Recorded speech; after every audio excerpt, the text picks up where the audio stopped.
জনাব তারেক রহমানের উম্মা হিসেবে কিন্তু এই সরকার জনাব তারেক রহমানের সেবা দেবার এবং জনাব তারেক রহমানের উম্মা হিসেবে বা তার রিপ্রেজেন্টেটিভ হিসেবে আমি এখানে আছি। যার কথা কোরআনের বিপক্ষে সে মুসলমান না কাফের?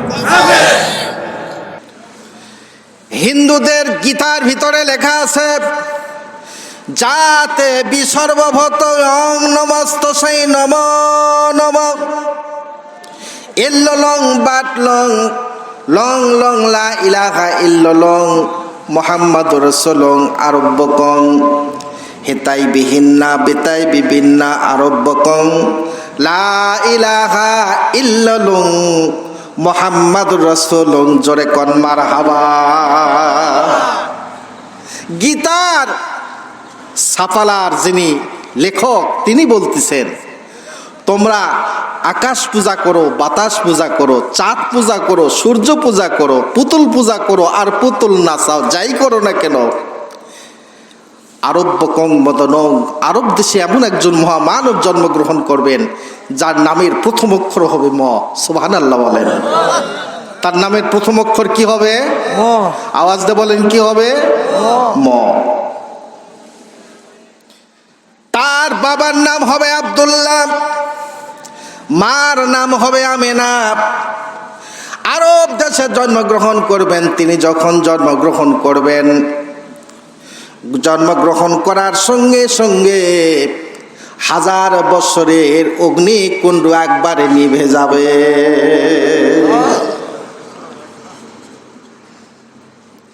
তিনি হলেন সেই আখেরি জামানার নবী মুহাম্মদ রাসূলুল্লাহ সাল্লাল্লাহু আলাইহি ওয়াসাল্লাম। আর ওই নবীজির হাতে কেউ যদি একবার পড়েন লা ইলাহা পড়েন ইল্লাল্লাহু মুহাম্মাদুর রাসূলুল্লাহ,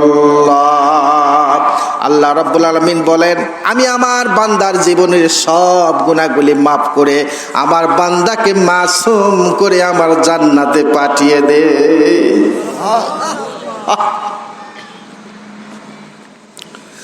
হযরতে মূসা আলাইহিস সালাম রাস্তা দিয়ে হেঁটে যাচ্ছেন। তাফসীরের মধ্যে লেখা আছে, মূসা আলাইহিস সালাম রাস্তা দিয়ে হেঁটে যাচ্ছেন, এমতো অবস্থায় দেখছেন এক ব্যক্তি মারা গেছেন। ওই এলাকার মানুষেরা তার হাতে পায়ে দড়ি লাগে, মরা মানুষের পায়ে দড়ি লাগে, রাস্তায় রাস্তায় ঘোরাচ্ছে। আল্লাহর পয়গম্বর মূসা আলাইহিস সালাম জিজ্ঞাসা করলেন, তোমরা এই মরা মানুষকে এত কষ্ট দাও কেন? কিসের জন্য করে এই মরা মানুষকে এত লালসা করো? দেশের লোকে প্রমাণ দেয়, হুজুর আল্লাহর পয়গম্বর আপনি দয়া করে শুনুন, ইনি ছিল আমাদের রাষ্ট্রনায়ক। তিনি যখন দুনিয়ায় বেঁচে ছিলেন আমাদের উপরে এত জুলুম অত্যাচার নির্যাতন নিপীড়ন করেছে, বেঁচে থাকতে আমরা কোনো প্রতিশোধ গ্রহণ করতে পারি নাই। আজকে মারা গেছে, সেই রাগের চোটে আমরা এর হাতে পায়ে দড়ি লাগে রাস্তায় রাস্তায় ঘুরাই, আর আমরা নিয়ত করেছি এর লাশটি আমরা শিয়াল কুকুরের হাতে খাওয়াবো। কথা বুঝে আসছে? এরকম মানুষের ক্ষোভ থাকে না? সেটা দেখতে পান নাই আপনারা? হ্যাঁ, ক্ষোভ আছে না নাই? আল্লাহর নবী মূসা আলাইহিস সালাম এই কথা শোনার পরে তিনি চুপ করে থাকলেন।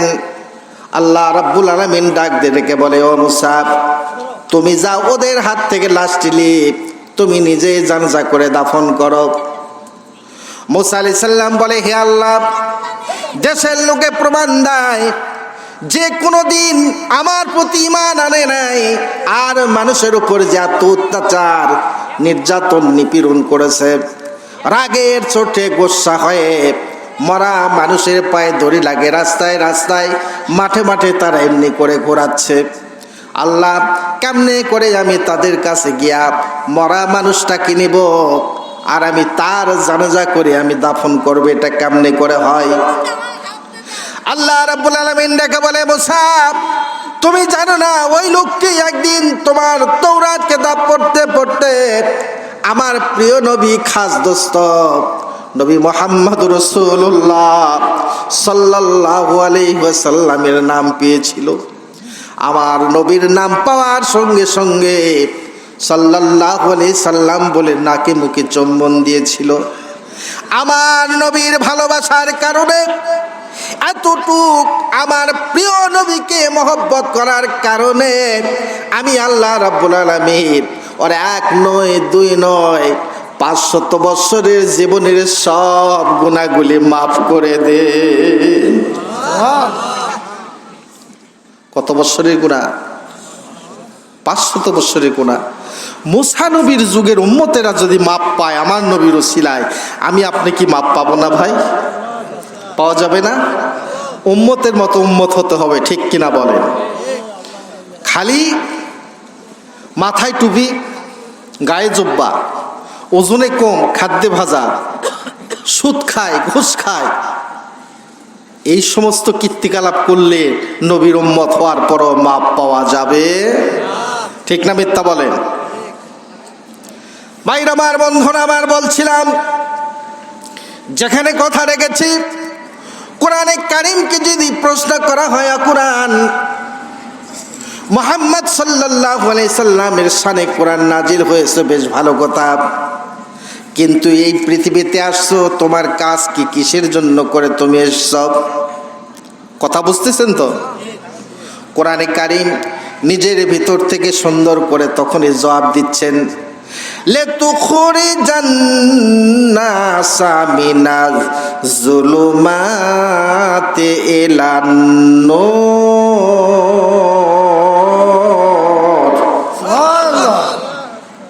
আপনারা আমার কথা শুনে কষ্ট পাচ্ছেন, রাগ করিচ্ছেন, তাহলে আপনারা একটু তাকবীরটাও তো জোরে মারবেন না? ভাত খাই আসেন নাই? হ্যাঁ, আল্লাহ রাব্বুল আলামিন তিনি বলেন, লিতুখরিজান্নাসা মিনাজ যুলুমাতি ইলান নূর।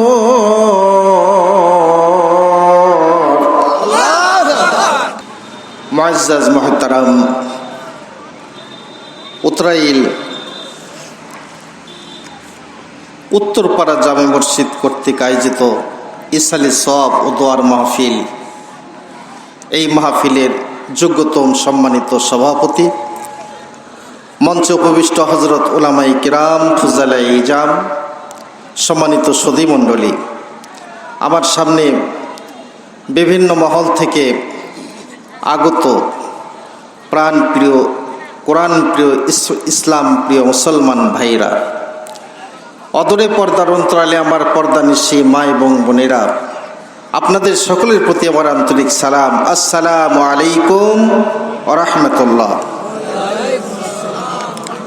আমি আমার অন্তঃস্থল থেকে স্বাগতম এবং শুভেচ্ছা জানাচ্ছি প্রধান অতিথি জনাব আলহাজ আব্দুল মুহিত তালুকদার, সভাপতি আদমদিঘি উপজেলা বিএনপি ও সাবেক চেয়ারম্যান আদমদিঘি উপজেলা পরিষদ, আদমদিঘি, বগুড়া।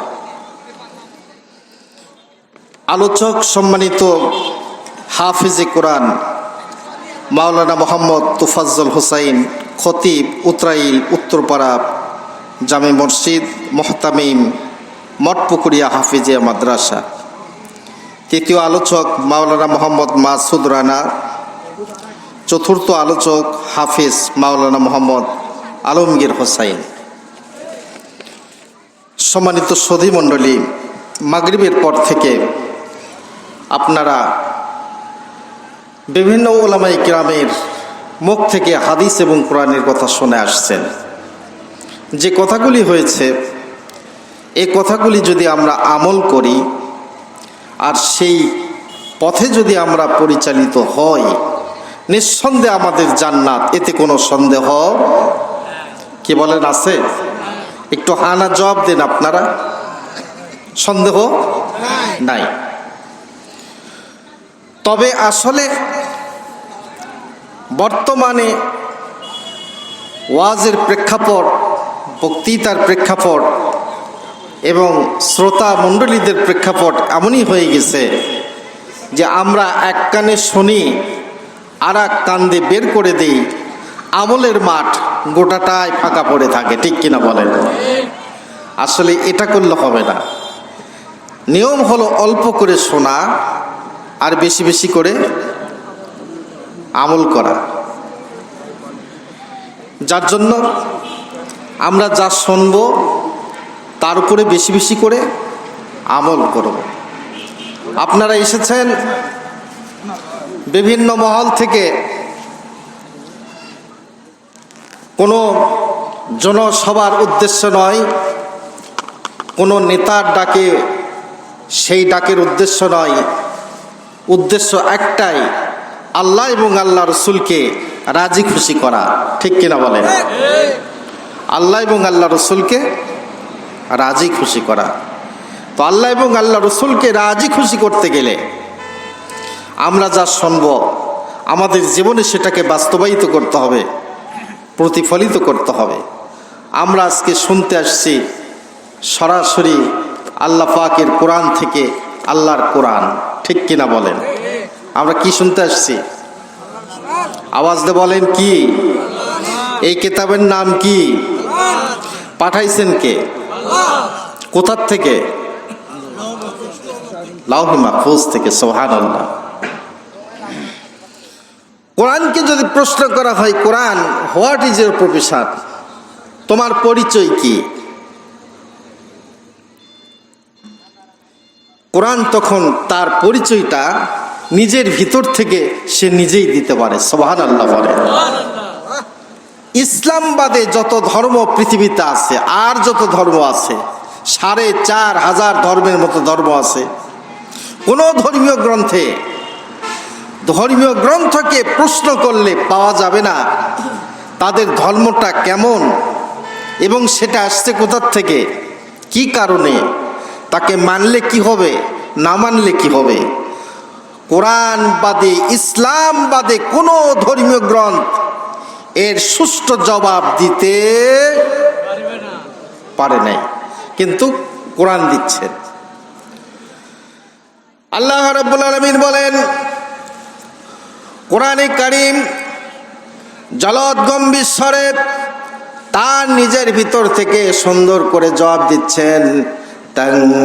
তানজিলাম মিম্মান খালাকাল আরদা ওয়াস সামাওয়াতিল উলা। কোরআন জবাব দিচ্ছেন, আমাকে সেই মহান আল্লাহ রাব্বুল আলামিন পাঠিয়েছেন যিনি আসমান এবং জমিনকে সৃষ্টি করেছেন। সেই মহান আল্লাহ রাব্বুল আলামিন, আমি কোরআন, আমাকে পাঠিয়েছে। কোরআনকে যদি প্রশ্ন করা হয়, কোরআন, এই পৃথিবীতে আসার পূর্বে তুমি কোন জায়গায় ছিলে, সেই জায়গার নাম কি? সুবহানাল্লাহ বলেন। কথা বুঝতেছেন তো আপনারা? সরাসরি কোরআন থেকে কথা হবে, আজে বাজে কোনো কথা হবে না। যার জন্য আপনারা বোঝার চেষ্টা করবেন আর হা না সঠিক জবাব দিবেন। রাজি আছেন তো? আল্লাহ রাব্বুল আলামিন কোরআনে কারীমের মধ্যে আবার বলছেন, নাজালা বিহির রূহুল আমিন। কোরআন জবাব দিচ্ছেন, আমি কোরআন, আমাকে নিয়ে এসেছেন রুহুল আমিন, তার মানে জিবরিল আমিনের অপর একটা নাম হলো রুহুল আমিন। আর সেই জিবরিল ফেরেশতায় আমাকে সাথে করে নিয়ে আসছে। এখন যদি প্রশ্ন করা হয়, কোরআন, তুমি লাউহে মাহফুজ থেকে আসলে, কোন জায়গা থেকে আসলে, আসার পূর্বে তুমি কোন জায়গায় ছিলে, ওই জায়গার নাম কি তোমার জানা আছে? কোরআনে কারীম তার নিজের ভিতর থেকে আবার সুন্দর করে জবাব দিচ্ছেন, বাল হুয়া কুরআনুম মাজিদুন ফি লাওহিম মাহফুজ। আল্লাহু আকবার বলেন, দু হাত তুলে বলেন আল্লাহু আকবার, আল্লাহু আকবার। কোরআন জবাব দিচ্ছেন, মাথা ঠিক মতো কোরআনের দিকে দৃষ্টি করে শুনবেন, কিন্তু কথা বুঝতে পেরেছেন? কোরআন জবাব দিচ্ছেন, আমি কোরআন এই পৃথিবীতে আসার পূর্বে সেই জায়গায় ছিলাম যেই জায়গার নাম হচ্ছে লওহে মাহফুজ, আল্লাহর নিকটতম জায়গা। সুবহানাল্লাহ পড়েন। আল্লাহর আরশ মওলা, সুবহানাল্লাহ পড়েন। এই জমিন থেকে প্রথম আসমান হলো 500 বৎসরের পথ। কত দূরের পথ? 500 বছর। আর দ্বিতীয় আসমান আবার 500 বৎসরের পথ।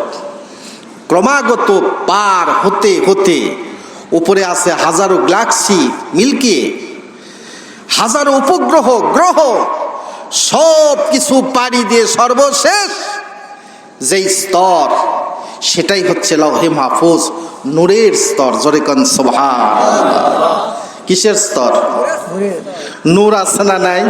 আছে নূর আছে না নাই? আছে। উপরেও নূর আছে, কোরআনের ভিতরেও নূর আছে। আবার আল্লাহ মানুষের দিলের ভিতরেও নূর দিয়েছেন। সুবহানাল্লাহ। কি কথা ঠিক না? ভাইরা আমার, বন্ধুরা আমার, কথাগুলি খুব সুন্দর করে বোঝার চেষ্টা করবেন। কোরআনে কারীম জবাব দিচ্ছেন, আমাকে সেই মহান আল্লাহ রাব্বুল আলামিন লওহে মাহফুজের স্বর্ণের অক্ষর দিয়ে সেখানে সুন্দর করে লিপিবদ্ধ করে রেখেছেন।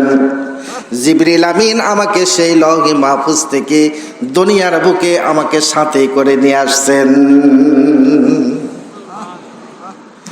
কোরআনকে যদি প্রশ্ন করা হয়, কোরআন তুমি জিবরাইলের সাথে কেন আসলে? এই পৃথিবীতে তুমি কি একা একা আসতে পারো না? জিবরাইলের সাথে কেন তুমি আসলে? কথা ঠিক তো, তাই না? তো তুমি জিবরাইলের সাথে কেন আসলে? তুমি কি একা একা আসতে পারো না? কোরআনে কারীম সাথে সাথে তার ভিতর থেকে সুন্দর করে জবাব দিচ্ছেন, মা কানা লি বাশারিন আইয়ুকাল্লিমাহুল্লাহ ইল্লা ওয়াহিয়ান আও মিন ওয়ারাই হিজাব। আল্লাহ রাব্বুল আলামিন বলে, এটা কোনো মানুষের পক্ষে সম্ভব নয়। মানুষের সাথে আল্লাহ রাব্বুল আলামিন সরাসরি কথা বলবেন, এটা সম্ভব নয়। তাই সেই জন্য তার কোনো বান্দার সঙ্গে যদি কথা বলতে চান, হয় পর্দার আড়াল থেকে কথা বলেন, অথবা ফেরেশতার দ্বারা ওহীর মারফতে কথা বলেন। সেই জন্য আমি কোরআন আল্লাহর বাণী জিবরাইলের মাধ্যমে বিশ্ব নবীজির উপরে অবতীর্ণ হয়। দুহাত তুলে বলেন মারহাবা। কোরআনকে যদি প্রশ্ন করা হয়, কোরআন তুমি এই পৃথিবীতে এসেছ, কোন নবীর প্রতি তুমি অবতীর্ণ হয়েছ? নবী তো 1 2 3 জন আসে নাই, কি ঠিক না? নবীর সংখ্যা কত জানেন? 1,24,000। তো তুমি কোন নবীর প্রতি আসছো? ইব্রাহিম আলাইহিস সালাম এসেছিল,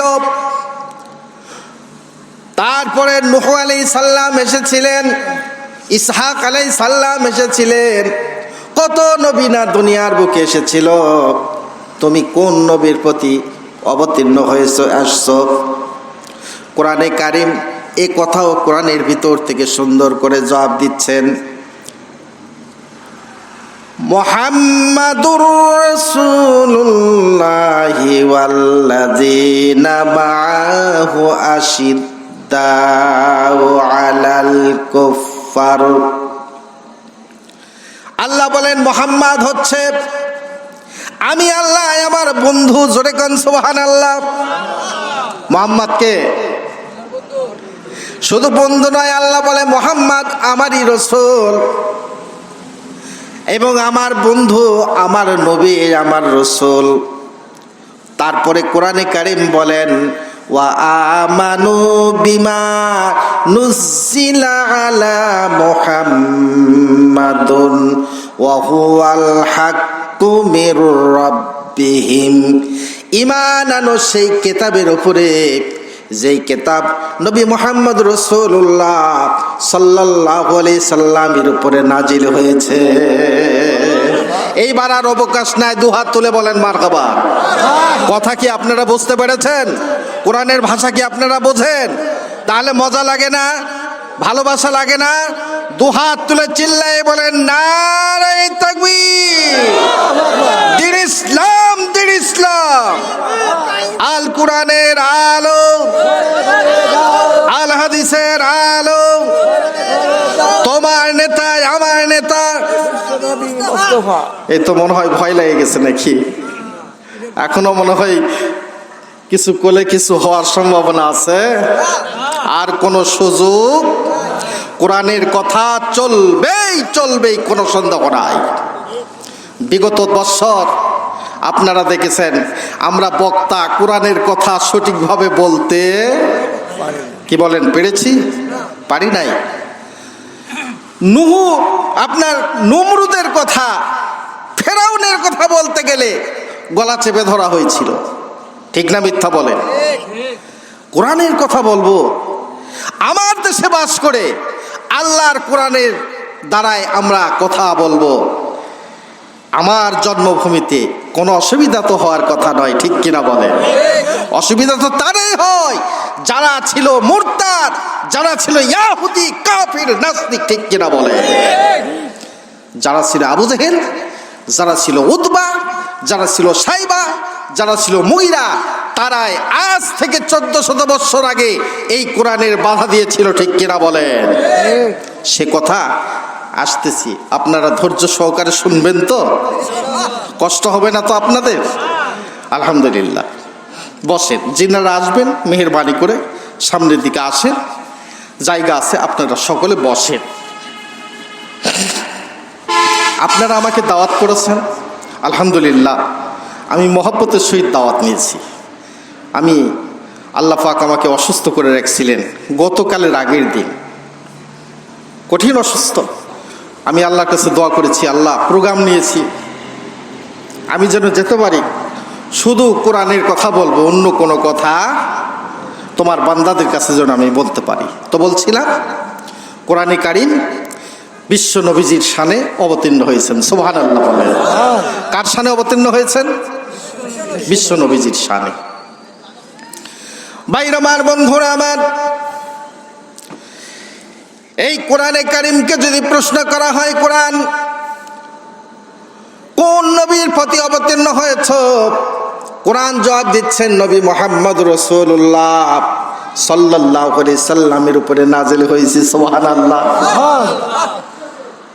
পৃথিবীতে কোরআন বাতি রেখে যত ধর্মীয় গ্রন্থ আছে, কোন ধর্মীয় গ্রন্থের ভিতরে এমন সুস্পষ্ট জবাব একটাও পাবেন না কিয়ামত পর্যন্ত, ঠিক কিনা বলেন?